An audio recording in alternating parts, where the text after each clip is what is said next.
Stadium. Welcome back to the Traders Network. I'm Michael Yorba, your host, broadcasting to you live from the Dallas KFXR 1190 AM iHeart Media Studios and worldwide through yorbamedia.com. All right, I am joined on the show right now with Nathan Hansen, coming to us out of Canada, President, CEO, Robix Alternative Fuels, and symbol on the Canadian Stock Exchange, RZX. All right, Nathan, welcome to the show. How are you? Thank you very much. Very well, Michael. It's nice to meet you. You too. Glad to have you here. Nathan, you've been active in the capital markets since 1986, working on various teams of technical advisors, projects that range from oil and gas exploration and production to revolutionary technologies and the patents that are usually part of all of them.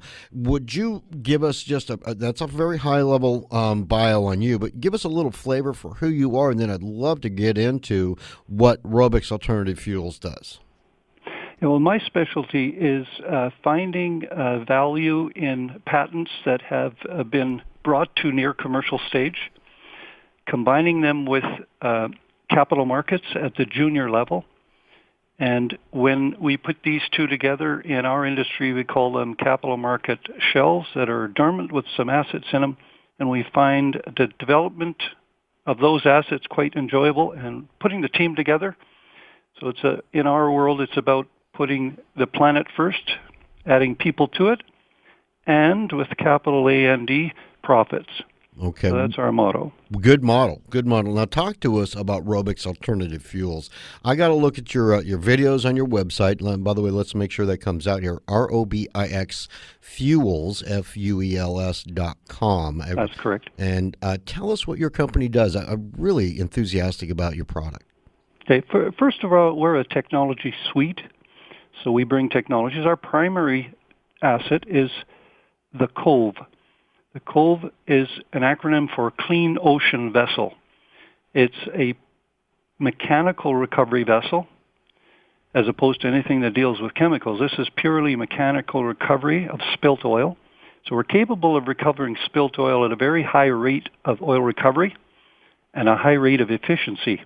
Rate of recovery is how fast can you pick it up, and the rate of efficiency is how much oil and water is mixed when you pick it up. The higher rate of efficiency and the higher rate of recovery is really what the 21st century is demanding in oil recovery.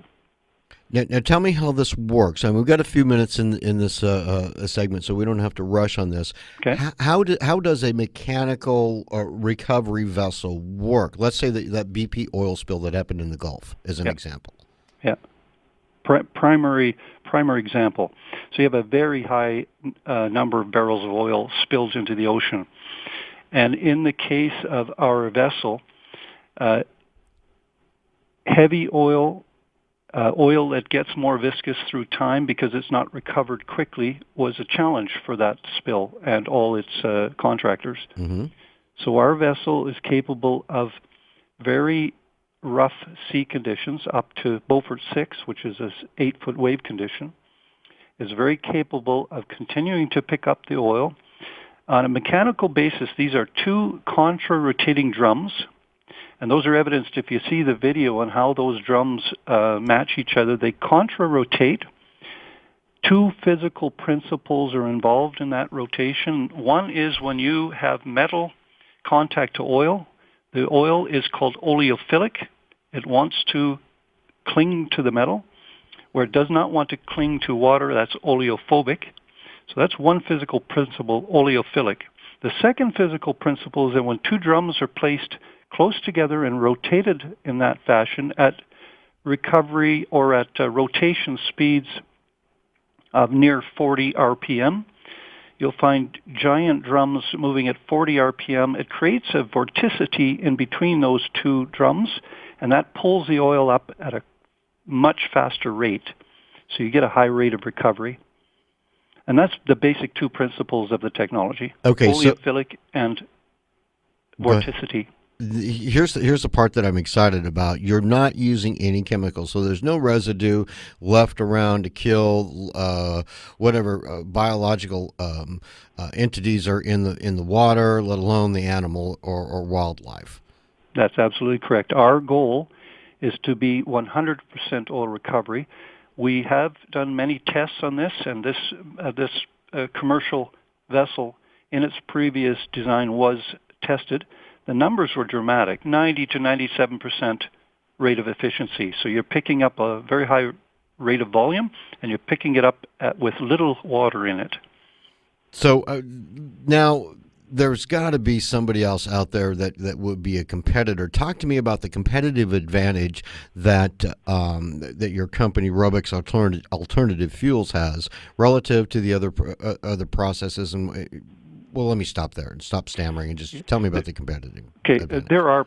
We've identified 3 real competitive products out there.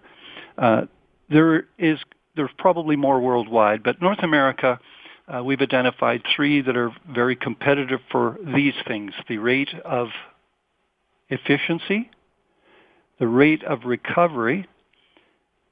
But where we shine is our biggest advantage is we're able to continue to operate efficiently in very rough sea conditions.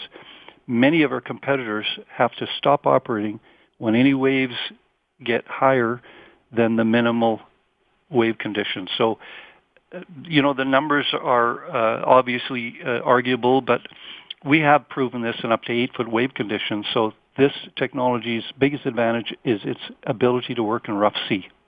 Let's talk about market share a little bit. I think we've got about 3 or 4 minutes left in this segment. Mm-hmm. You're in Canada, but yes. Oil spills don't just happen in your backyard. They happen all over the globe. Talk to me about getting the word out to the other, Singapore, Malaysia, China, things like that. Yeah, our goal. We're a new company. We only went public a year ago, and everything that we've planned is just coming to fruition now. We're launching our very first showcase 40-foot unit over the next few weeks.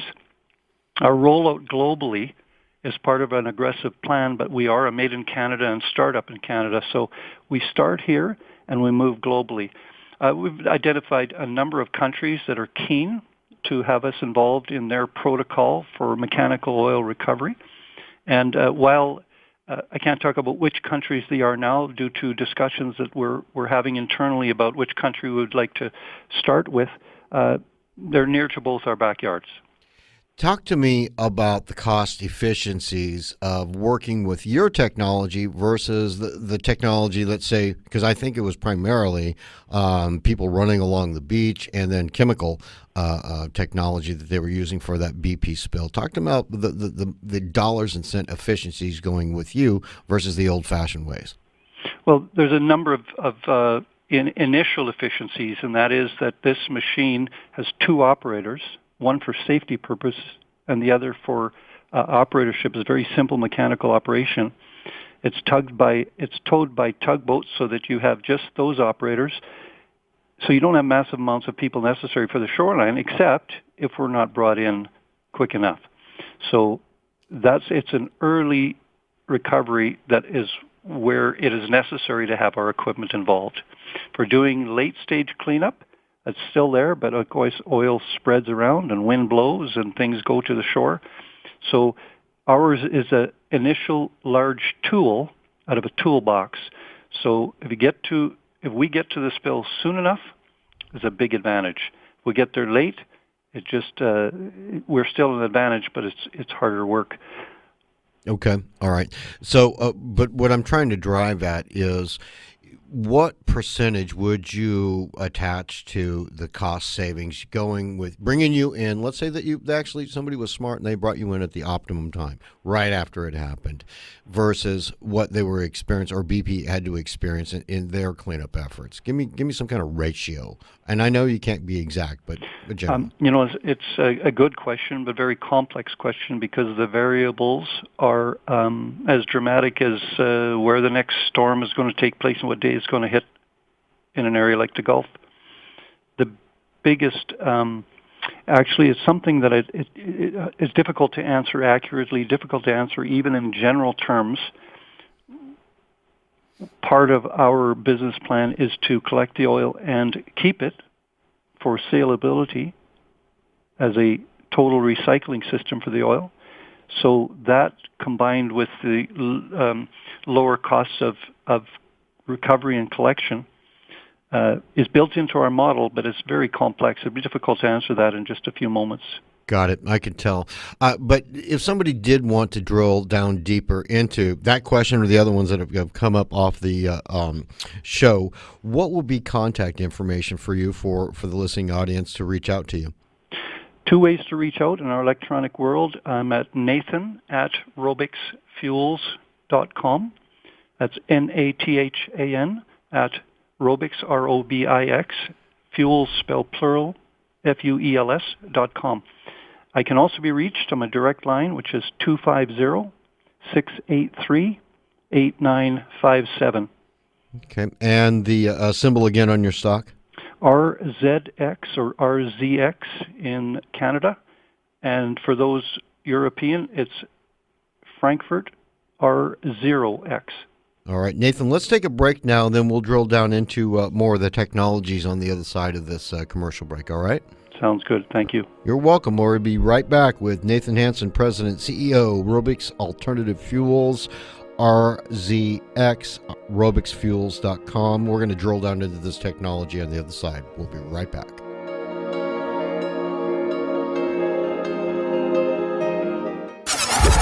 It's been called the most intense and hard-fought games in all of college sports. Head fakes from 15, throws in the corner, Turner for a three, bullseye.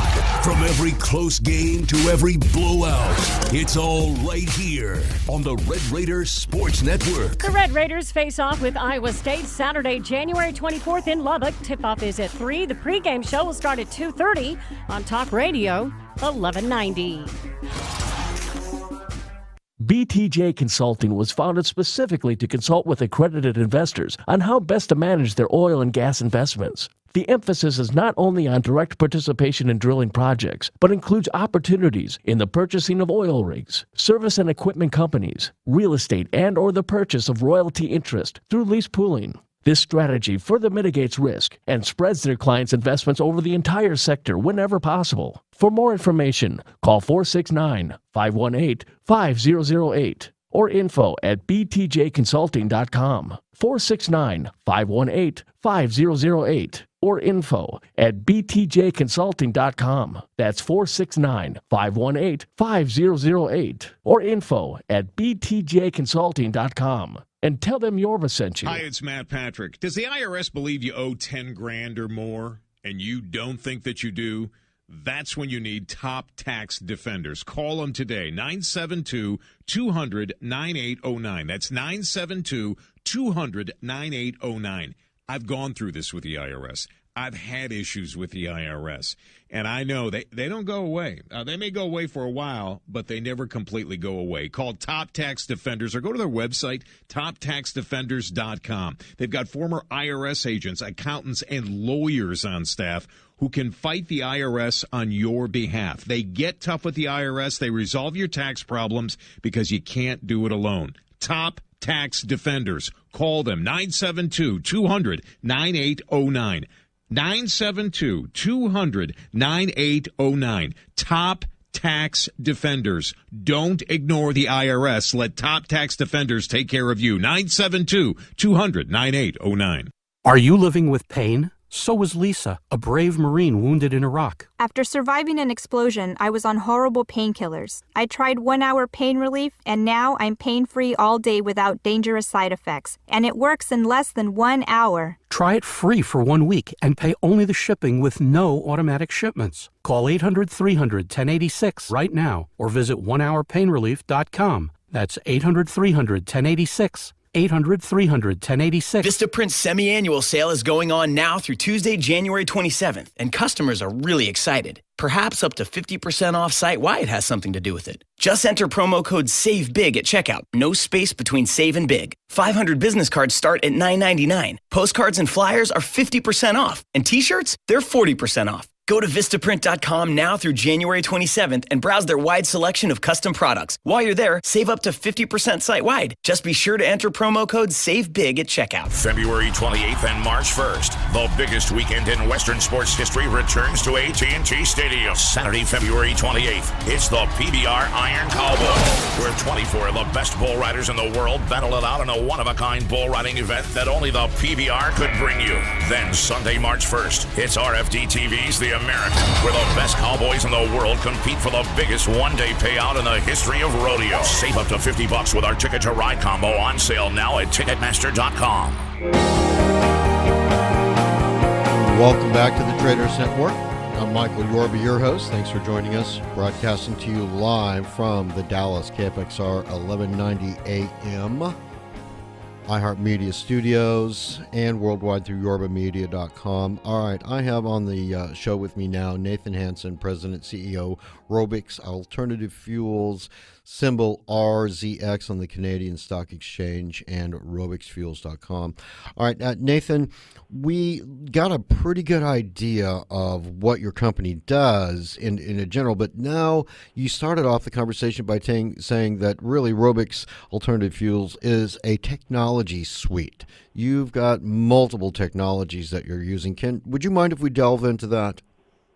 Sure, I can. I have not made any public announcements on each of the targets we have, but I can say generically that combining the Cove technology, which we already own completely, the IP is owned by Robix with no attached royalties to it, so we're 100% in that IP. But there are other ancillary compatible technologies that we're bringing to follow the Cove. Now, let me stop you there. For those that may have missed the first segment, COVE stands for Clean Ocean Vessel, right? That's correct, yes. Okay. Please continue. The compatible technologies are, I serve this to explain this by when the Cove picks up the large quantities of oil, it needs to put them somewhere. It needs to store them. And in order to store them, there's two ways. You can inject them back into the subsurface through disposal. You could take them and put them through waste refineries, which handle quantities of oil that is dirty, quantities of oil that have contaminants, water, etc., whichever could be added to oil when it's picked up off a spill. But there are technologies out there that can dry up oil, taking the water out of it, taking the emulsions out of it, and have a very high-grade oil that can be sent to a refinery. Now, not every refinery can handle every type of oil, but we've identified refineries, we've identified technologies that take off or knock off the water content of oil, technologies that de-emulsify oil. And so that is basically our suite of technologies, is to be a central turnkey company that operates by separating oil from water and turning that oil into a maximum value oil. Now, I'm not an expert at this, but I would imagine that the oil, and I don't mean to keep beating up on BP because it's an unfortunate event for everybody involved, including the shareholders. But I imagine the oil spill that occurred in the Gulf, really a lot of that oil that came out, not much of it was really recoverable or recyclable, and to be able to put back into the production stream. Is that correct? Unfortunately, yes. But with every disaster, it's a very large learning opportunity. And what we were able to determine was that much of the activity in the early stages of collection and recovery of that oil, much of that activity didn't have capable equipment or response. Now, that's an arguable statement because some said we had the equipment and we were there, and there were many other things involved, not to say the least of which is political when it comes to what we're doing with a giant oil spill, a disaster of that magnitude. But the technologies are all out there. Sometimes they're in an inventor's garage at that stage. Sometimes they're developed commercial but need to be found in order to bring them to a disaster of that magnitude. But fact is, emulsions are part of it. Weathered oil, leaving oil on the surface of water in an ocean for weeks, causes things to take place with viscosity, etc. So how we approach this is using the Cove technology is an extremely value in the extreme value is in picking up quickly large rates. Then taking the ancillary compatible technologies and putting them through those processes. At the end of that day or that week or that period of time, short period of time, where you could market that product to is quite profitable. I would say dramatically profitable. I would imagine it is. Now, let's get back into the actual units that we're talking about. I think you would call it a unit, the clean ocean vessels themselves. Yeah. You're going to have your first commercial unit showcased here within a couple of weeks, if I'm correct, right? Yeah, a few weeks. Our first target date was the end of February. We're dealing with the government regulators at this point, so we're probably in that few weeks generally, but it's getting to that point now. We're at the 11th hour. So one of the key points that I got from the conversation with you is that being able to react quickly with the mechanical cleanup process that you bring to the market, which means to me, if you've got an oil spill in Singapore and you're in Alberta, Canada, you're going to have that. I mean, that'd probably take 3 to 5 days to get it from one coast to the other. You're going to have these things placed around the world to react quickly, aren't you? Yes, our business model allows for a customer to license our technology, and for us to construct a unit under that license, and then put it at their choice of location. So there are many locations around the world that are strategic, and Singapore is one of them. The Middle East has some of them. Canada, North America, East Coast, West Coast, there are a few locations. So our build-out will have more than one unit. This showcase unit is the first one. We'll have more than one unit built out for strategic locations geographically around the world. But at this point, we're an early stage company, so we start in Canada. Right. That's where the first one. Are there any other devices like this anywhere else in the world? Very unique. This is very unique. We know of basically none that are of this caliber, but we do know that there are other technologies around the world being developed to focus on mechanical recovery. And I champion all mechanical recovery systems because I'm of an age that have children, grandchildren. It is not a nice thing to picture them having to clean up somebody spilled oil 25 years later. That's the case with the Alaska spill and the Exxon Mobil spill in the Gulf in Alaska. That was 25 years ago, and they're still picking up tar balls on the shore. And we've got less than a minute left, but if they were to use your mechanical system, the Clean Ocean vessel, how much faster do you think that cleanup could have occurred? Well, with more than one unit in the BP spill, It would have been weeks, and it would have been completely recovered. Even though that spill was coming from the bottom of the ocean and the flume was spreading to the top as it was reaching the surface, it still could have been handled in weeks. Wow. Nathan, we've got to run. Thank you so much for helping humanity and bringing your fabulous technology to the market. Thanks very much for your time today, Michael. My pleasure. Nathan Hansen, President, CEO, Robix Alternative Fuels, symbol on the Canadian Stock Exchange, RZX. Contact information, robixfuels.com, and Nathan at robixfuels.com. So also, phone number 250-683-8957. And special thanks to 1-800-publicrelations.com for all their PR and media support. We'll be right back on the other side of this break with Norm Winsky. He's going to talk about what's happening with the price of oil and various other markets that are affecting our world right now.